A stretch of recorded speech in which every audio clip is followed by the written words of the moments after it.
Good afternoon and welcome to the HDIAC webinar series. Today we have a webinar on biosurveillance that will be given by Dr.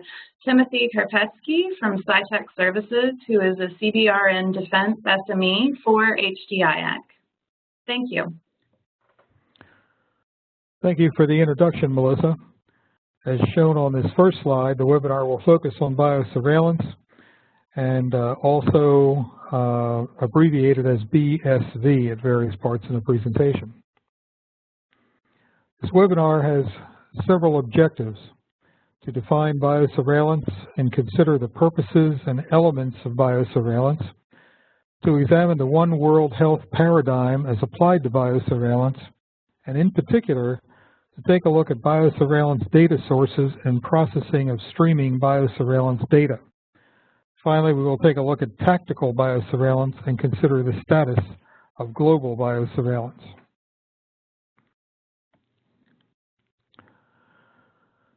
Biosurveillance and its importance have been defined in national level documents as the process of data gathering, integrating, interpreting, and communicating information relating to disease activity and threats to human, animal, or plant health, whether of intentional or natural origin.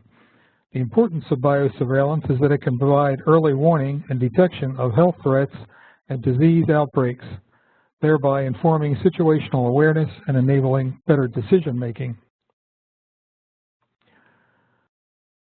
Biosurveillance is seen as involving many different organizations, public and private, using an all-of-nation approach. This includes state, local, territorial, and tribal governments, federal agencies, World Health Organization and international partnerships, and many others. This all-of-nation approach is critical, given that the number of lives affected by a disease outbreak depends on biosurveillance providing timely warning and detection of such outbreaks. Informing situational awareness allows for appropriate consequence management, decisions, and actions, thereby limiting the effects of the outbreak and saving lives.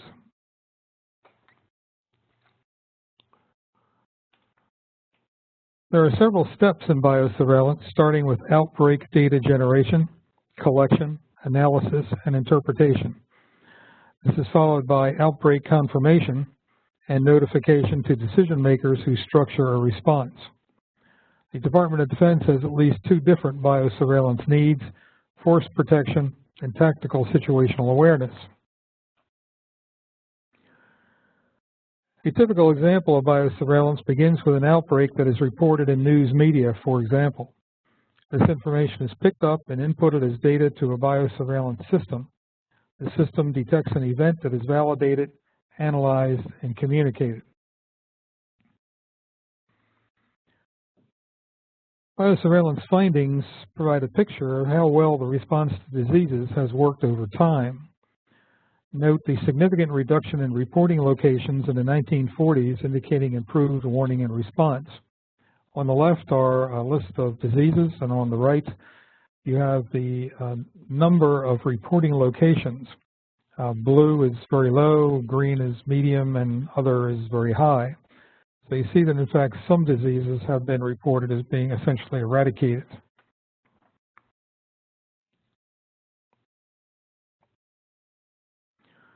Considering the epidemic curve on the right, it shows that early reporting coupled with rapid response can dramatically reduce the population of affected personnel. You see this on the step leading up to the rather large epidemic curve in dark red. Further, early warning of zoonotic diseases in animals, which can transfer to humans, would likely further reduce the impact of disease outbreak.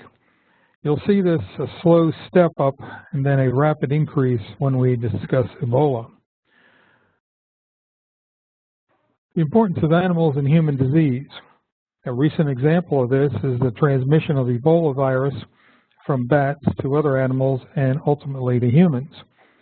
You see in this particular diagram several bats on the left.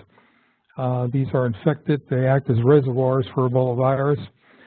The bats can infect gorillas, duikers, and humans, And humans can contract this also from bushmeat, from eating any of the species that the bats infect. So, this is particularly dangerous in remote areas where contact between humans and infected animals is likely to be high.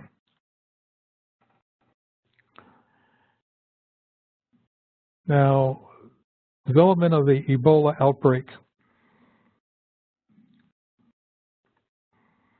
There were about 100 cases in March of 2014, 3,000 cases by August of 2014, and 12,000 cases by October of 2014. You notice that there was a lead-up time here. This lead-up time went from about March through June. There were a number of different cases reported. They were in all the different affected countries, and apparently not a lot of notice was taken. This led to a very sharp lead-up time, and there were many, many cases reported after that. One can only speculate what these curves would look like if rapid warning and notification, followed by informed decisions and timely consequence management had occurred. Looking at the geographical region of bats suspected to reservoir Ebola virus on the left, and this enables prediction of likely locations for Ebola outbreaks in humans, as shown on the right. The dark outlines on the right graph of Africa show several different countries that are at risk for Ebola outbreaks. This knowledge is utilized and incidents are reported, interpreted rapidly, the severity of future outbreaks may be reduced significantly. I found this range of fruit bats quite interesting and startling in some cases. This is not confined merely to West and Central Africa, but the migration pattern takes them all the way to Northern Australia and many islands in the in-betweens, and also to parts of Asia. Note there have been 3 reported incidents of Ebola in the U.S., all in imported animals. Continuously available streams of data are key to biosurveillance. There are many different data streams available. However, at this time, the most useful data streams or combinations of data streams to meet biosurveillance goals are not known. Biosurveillance data streams are understood in the context of data population. This could be human, animal, plant, pathogen, or vector, and data type, which could be environmental, syndromic, diagnostic, or other. The data goal is to make meaningful use of complex, disparate, and information-rich data sets to facilitate achievement of various surveillance goals. Now, regarding data sources for biosurveillance, the utility and relative importance of a data stream in meeting biosurveillance goals are not readily obvious. Further, it is not the type of data that is important to meeting biosurveillance goals, but the product of data analysis. This product is what informs early warning of disease outbreaks and situational awareness, enabling timely and appropriate response. Therefore, finding the data streams or combinations of data streams that can best meet biosurveillance goals is critical. While many biosurveillance systems exist, it is not apparent which data streams or combination of data streams are the most informative and useful in providing the earliest warning of disease outbreak. In many systems, data streams are selected primarily on what is available quickly and easily. Cost of these data streams is always a factor. Many attributes describe each data stream. Certain attributes are important in the operation of a continuously running, timely biosurveillance data analysis system. Others relate to credibility and timeliness of data. Different data streams having different attributes are likely to provide the earliest indications of disease outbreaks. Of particular interest in rapid detection is timeliness, or the earliest time that the data is available, and time to indication, or the time required for the data stream to first signal a disease outbreak or event. However, credibility, that is the reliability and accuracy of the data, is also very important.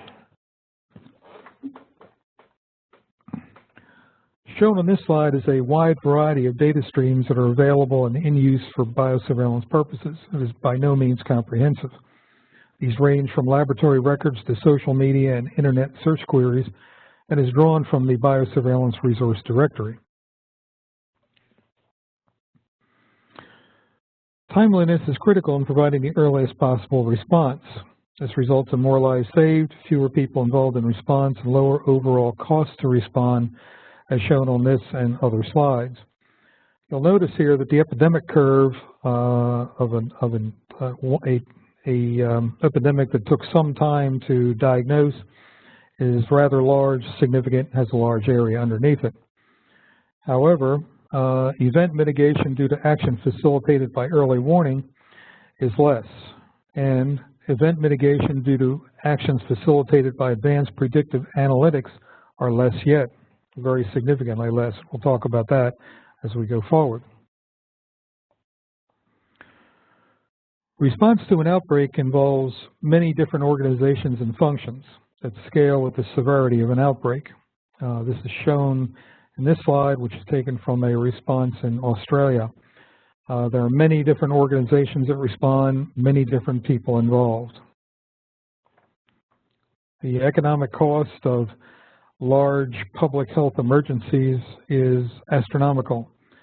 The data from the 2003 SARS and the recent Ebola outbreaks cost $30 to $40 billion each. While technologies, capacity enhancements, and resource improvements are available, leadership and commitment in each country are key to improving early diagnosis and immediate response to disease outbreaks. In particular, overcoming the reluctance to report outbreaks for political reasons or because of perceived concerns about loss of income due to impacts on tourism or trade. Shown in this slide is the United Nations Population Fund contribution to the Ebola outbreak. They were one of many international organizations, most certainly not the biggest, responding to the West African Ebola outbreak. This slide shows the wide range and magnitude of equipment, training, and capabilities and capacities supplied to the 3 countries affected by the outbreak. Earlier warning acted upon by decision makers would have reduced the scale of the needed response. In resource-limited locations, lack of resources, surveillance infrastructure, and trained professionals pose significant problems in reporting and responding to disease outbreaks. Incident-based data such as hospital or laboratory reports may be lacking, slow to surface, or non-existent. There are also perceived concerns with the impact on countries' trade and tourism income, as well as the need to deal with multiple levels of government. However, the use of cell phones and social media is rampant worldwide. The use of event-based information from Twitter, for example, can provide local, near real-time information on disease outbreak, location, and progression. This can prompt steps to detect, diagnose, and firmly establish what the outbreak situation really is. While electronic event-based data is timely, it is not as trustworthy as incident-based data such as hospital or laboratory data. However, several types of event-based data can provide indications of disease outbreak very early in the development of an epidemic, prompting early investigation, confirmation, and appropriate response. And you can see this in this diagram of the many types of, let's call them social media sites and internet sites. There are several that are on this lead-up curve long before the epidemic curve fully develops and goes acute. There are many different types of both incident-based data sources and event-based data sources that can be used as data streams for biosurveillance purposes. Each data stream likely has different attributes and can contribute to defining an accurate and reliable picture regarding disease, outbreak, situation awareness. Under incident-based sources, laboratory data, disease-specific surveillance, hospital admissions. And over on event-based sources, internet, Facebook, Twitter, text, short messages, pharmacy sales. Now, all of these data streams, which are continually developing, can be fed into a biosurveillance system. This slide, taken from the Oak Ridge Biosurveillance Toolkit, shows that. Many different data streams involving many different data types can be inputted to a computerized system.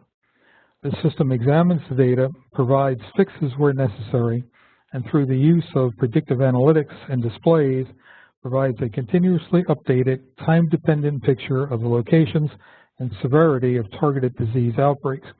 That would be shown in the lower left-hand side, where you've got a map of the United States and many different colors ranging from lighter to very dark red, indicating disease outbreak of some sort. Now, data quality in biosurveillance is important.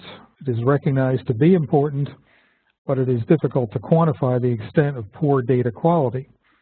With streaming data, all operations on data such as cleaning, coding, imputing, and analyzing are performed extremely rapidly and on the fly. Generally, if data quality is poor or unknown, the risk of assuming correct data interpretation arises.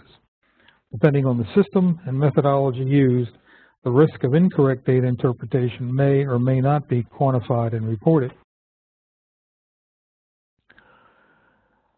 Now, in this particular slide, we show rods on the ground. Person on the left sees 4 rods. Person on the right sees 3 rods.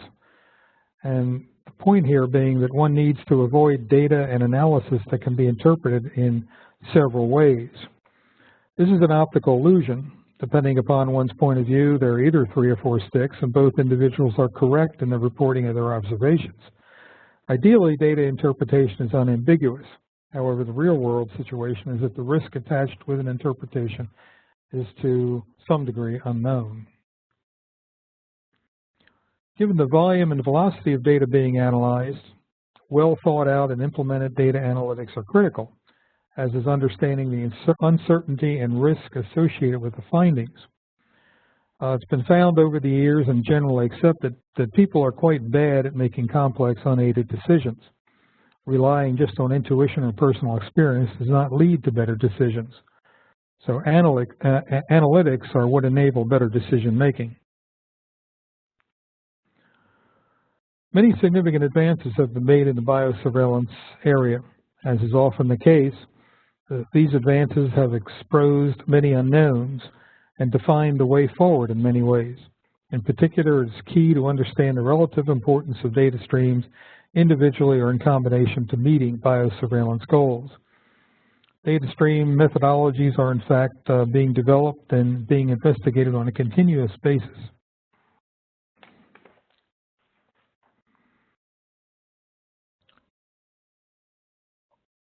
The relative importance of data streams depend upon the biosurveillance goal. While not obvious, given the differing natures of biosurveillance goals, it is not surprising that the relative importance of data streams differ depending on each goal. For example, while internet search queries are first in early warning and detection of health threats, the more trustworthy and documented hospital records are ranked first in consequence management.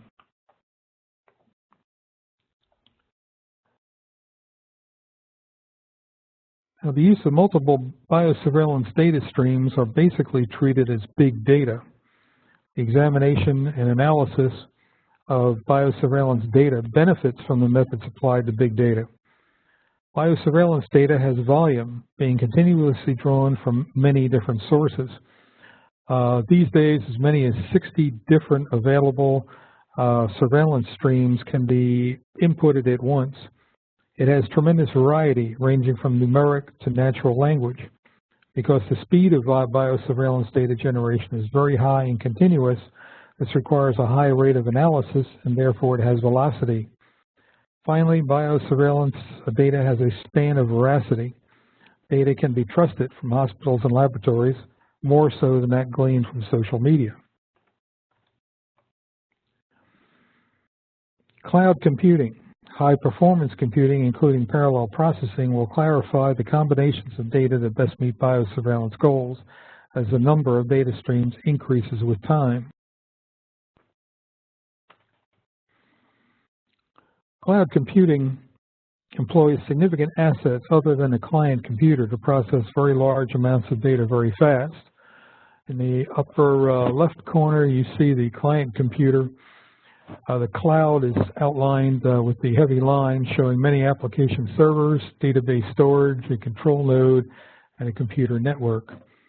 Shown on the lower right, the cloud is surrounded by peripherals that tap into the cloud with many different types of infrastructure setups, platforms, and many apps or applications. And what this basically does is it employs significant assets other than a client computer to process very large amounts of data very fast.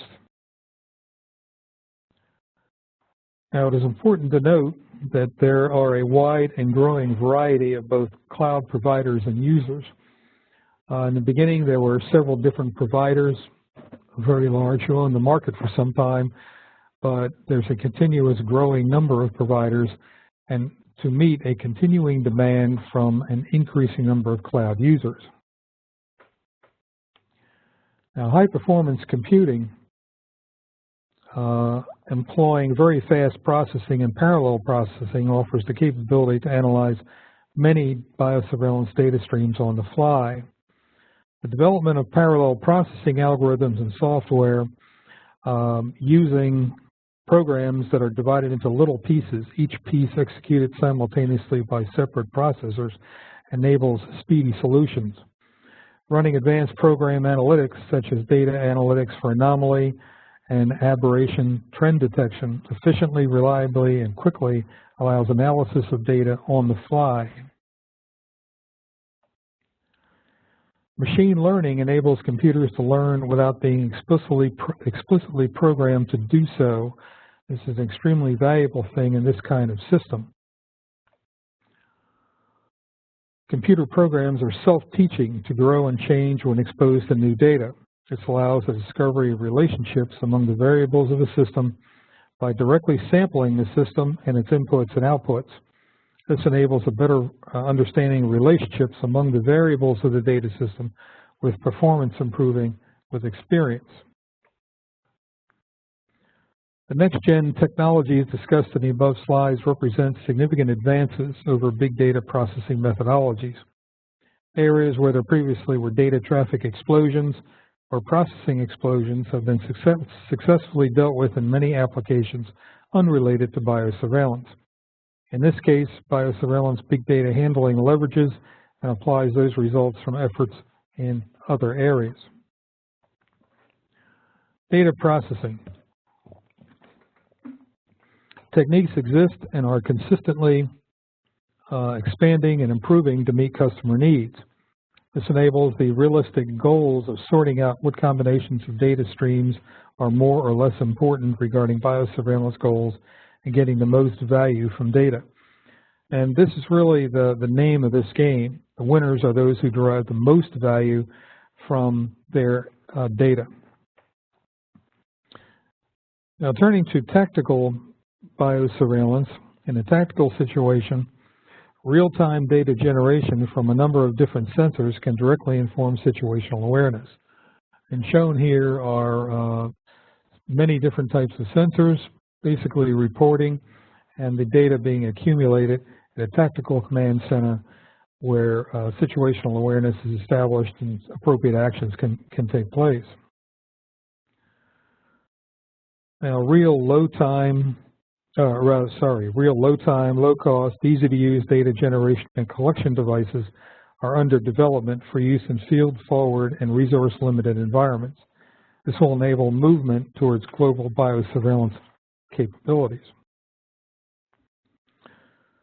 Several different biodetection devices exist for field use. There are additional portable, easy-to-use biodetection and identification devices available from suppliers in the private sector. Those available and in use right now include JBAIS, or the Joint Biological Agent Identification and Diagnostic System, and the Next Generation Diagnostic System, or NGDS. There's been quite a bit written about wearable reporting sensors, and applications in this particular area are quite interesting. The future of wearable reporting sensors will aid tactical biosurveillance. Sensors will provide biometric, medical data, and environmental data that will allow essentially real-time biosurveillance to be performed to inform situational awareness of suspect biological incidents. These include eyewear, smart textiles that can basically act as a motherboard for several different types of wearables, smart chicanes for environmental monitoring, smart tattoos, and wearables. The lack of a global biosurveillance system. There is no global biosurveillance system as such. However, practical experience has revealed the gaps in attaining such a system. Currently, efforts are underway to deal with these gaps. For example, gaps exist in many countries in capabilities and capacities, training, and coordination. This leads to concern about the accuracy, completeness, and timeliness of data originating from these sites. I would also note the recent testimony of Tom Frieden, the director of the Center for Disease Control and Prevention, that such gaps remain, and coordination is crucial to protect against the spread of infectious disease, whether a naturally occurring, deliberate, or accidental. He also states that we think the data are not as accurate as we would like. There may be cases counted as Ebola that are not, and there may well be many cases not counted that are. Technical challenges. Many technical challenges remain in attaining a functional, useful biosurveillance system. Among these are the abilities to deal with many heterogeneous types of data and to handle non-stationary processes with complex patterns of interstream relationships. Additionally, relevant data can be complex, highly dimensional, with widely different structures. And real data streams can vary in quality and may be biased or incomplete. Finally, the reliability of detection and the risks of providing outbreak notifications leading to response are concerns, particularly if the available data is scarce or incomplete. However, these challenges are recognized and are being addressed.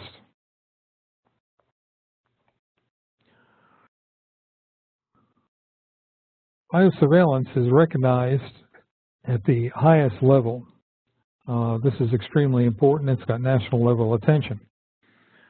Enough work has been done to define problem areas and what is needed to develop a global biosurveillance system.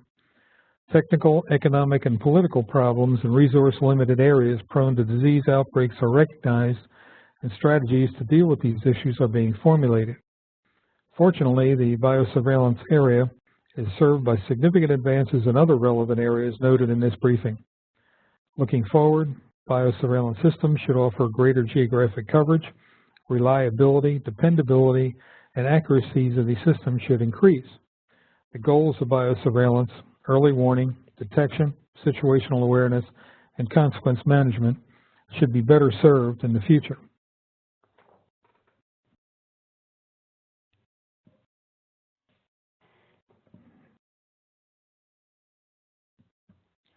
This concludes the biosurveillance webinar. Melissa, back to you. Thank you very much, Tim, and thank you all for attending. Please look for our next webinar in our 2015 webinar series, which will be in December. Thank you and have a great day.